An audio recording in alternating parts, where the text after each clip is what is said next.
paskaičiuok tu moteris, kurios 50 nori ramybės. Nu, nėra tokių moterų. Dažniausiai, nu, bent jau mano burbule, ne? Reiškia, dažniausiai tai yra moteris, kurios turi bent kelis darbus arba kelias veiklas. Jos stoja į visokiausias bendruomenės, bent jau aplink mane. Aš pati lygiai taip pat keliose bendruomenėse esu, ar ne? Nu, atsiveria mano galva, tai yra naujas atsiverimas, naujos galimybės.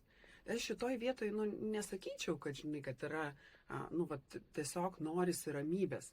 Bet visuomenės įsivaizdavimas, kad 50 jau tau kaip moteriai norėtųsi ramybės, tai tikrai toks yra.